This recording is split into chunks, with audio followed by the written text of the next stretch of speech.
So thank you so much for having me, and it's really exciting. I'm so excited to see so many colleagues online who are working, of course, at country level and subnational level. So it's really fantastic because I think everyone knows that, as you said early on, Willow, this is such an important issue that's being a focus in immunization programs and even beyond that. So, and I love today's topic too, which is identifying challenges and making the case. This is really, I think, part of the hard part. And people do need to see change in programming in order to support more funding and also just to make sure that programs are evidence-based. And it's really hard. Measurement is hard, I think, as also Willow mentioned earlier, because we haven't really been doing a great job at measuring gender in many cases. So that's all I guess I wanted to say. And we can play the video, and then I'm happy to try to help answer questions and certainly to engage with people moving forward. So thanks so much.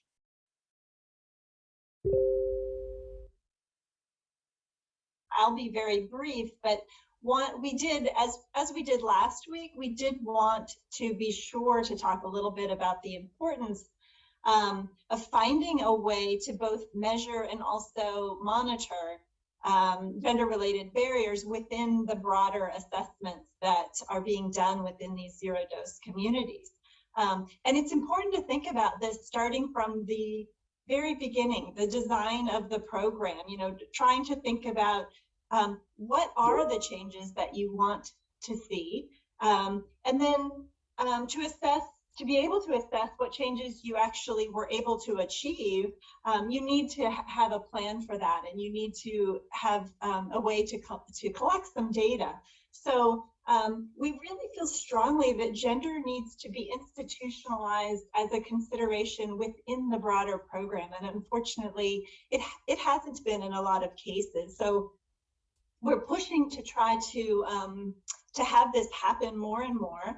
And as Shobu did mention, there might be ways to do this without significant work, that you might already have some good data that are available, but that could be helpful, or even just doing some of the types of community-based efforts, like she mentioned in Egypt, how the community health workers were already collecting data. Well, then they added on some questions to try to better understand what some of the gender-related barriers are in those settings. So, but often, because gender is kind of rarely looked at in some settings, it may be that additional work is needed. But I wanted to just include a couple examples of the types of indicators that might be helpful when you're looking more at the structural barriers. So for example, you might want to obtain evidence to understand some of the reasons that that parents are not vaccinating their children within zero-dose communities. Here are a couple of examples. And things like service provision assessments, which are done already in a lot of settings, can be very helpful. This type of information is actually already collected through those. So you might want to keep track, for example, of which service delivery points offer integrated services, which might make the trip more worthwhile for busy caregivers. Or you could try to assess whether or not caregivers are satisfied with the quality of the services that they're getting. And this is something that can be done through exit interviews, for example. But it's also really important to, as Shobu mentioned too, to try to understand some of the gender barriers that are affecting the health workforce themselves. For example, obtaining information about, what proportion, for example, of the vaccinators are female. I just saw a comment in the chat, I think, about this, that in some settings, they are mostly male. In other settings where they've realized that it's important for the community to have female vaccinators, they have made efforts to hire and to have more of those. And of course, we know overall that the health workforce is about 70% female in general. So there are lots of challenges that these health workers are facing. We'll hear a little bit more about that in a minute, but other types of indicators that might be helpful are trying to understand, who's getting paid on time, and are there cases where health workers actually have experienced harassment or other challenges at the workplace, or just listening to health workers to try to understand, what is it that they need to do their work well that they don't currently have. And these are really important things to try to understand, not just to motivate, but also to make sure that the health workers have what they need to actually achieve the goals of the program. So even last week, I think Deepa Riso-Pokharel had talked a little bit about the human-centered design approach, which is a really nice localized approach to try to understand what the main challenges are within any particular setting. So I think these types of things are really important to consider.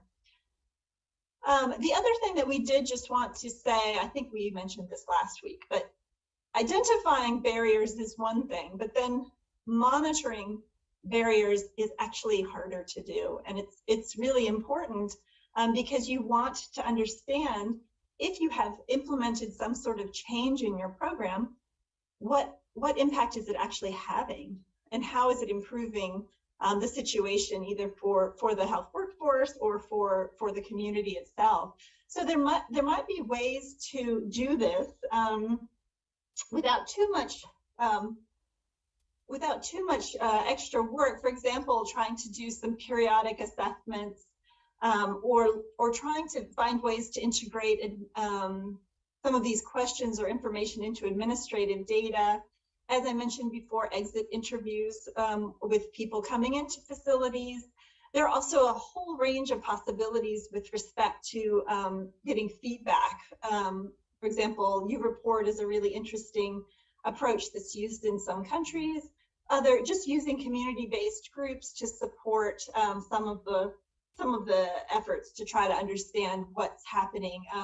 And I think in some cases, for example, people have even used students in the nursing schools or the medical schools to go and do some assessments. Implementation research is another really important thing that can help improve evidence when a program is being implemented, and just to try to explore new ways to do things better, or to get more information about the current situation. And you may have other ideas for this, which we'd be really happy to talk to you about during the discussion, or of course put into the chat now. So what we wanted to do now is to play just a part of an interview that I had recently with Ruth Alate. But Ruth is a senior nursing officer and a health promoter in Accra, Ghana. And she shared some really important insights about what it's like to work in her setting. So I'd like to play this video now. So, and apologies in advance if the video lags for you. I think depending on your own internet connectivity, this may be challenging, but just remember that we will have all of the presentations and slides posted on the Zero Dose Community of Practice website if you do have a challenge now. So I'll play the video.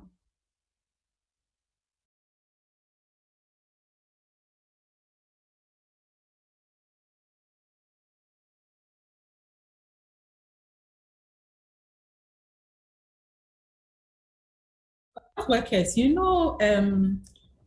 issues with immunization, usually gender mainstreaming, gender stereotyping, issues around men usually are not involved in immunization activities. You hardly see a man stepping in for the woman when the child's time is up for a certain vaccine. Usually they don't even know when the child is due or not, what the child has taken and what. I even had a personal experience. My son was sick as well. I work in a hospital. My husband is a biomedical scientist. And I left my child just to go home and get a few stuff and come. My husband was there with the child. So the doctors came around and was like, has he had his 1.5 is due for this vaccine? Has he had it? My husband had no idea. He is a healthcare worker. He's a biomedical scientist. I am a healthcare worker, both of us in the same space, but he had no idea. And the doctors had to take a phone and call me. Has your son had this vaccination? I didn't see that in his book. Then I was able to explain to them that because he was sick, he could not have taken the vaccine until he's well, because if a child is febrile, we don't give vaccination. But that's what pertains in our society. So even if irrespective of your social status, irrespective of what you do, it's actually a challenge. You know, they've tagged immunization, such roles to women. So even if the person works in the hospital, there's still a challenge. If the person is not there, the child misses a dose. Great. Thanks very much. And I was very happy for us to be able to play that small bit of Ruth's conversation. I think it's relevant and important. And I want to make sure that, you know, again, as we're talking about moving through this space, everybody has a role to play, and gender is not just about women. It is also about how men also are engaged and working equitably towards important goals of full immunization for communities.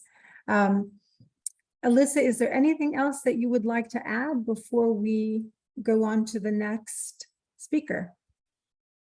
Thank you so much. Maybe just to say that this measurement piece is really challenging, and so if any people at who are working in countries might like to connect, I'd be interested in that. We are trying to figure out how can we try to get better measurement going in different settings. So really happy to speak with whoever. So I just wanted to give that invitation to everyone. But thank you so much for involving me today.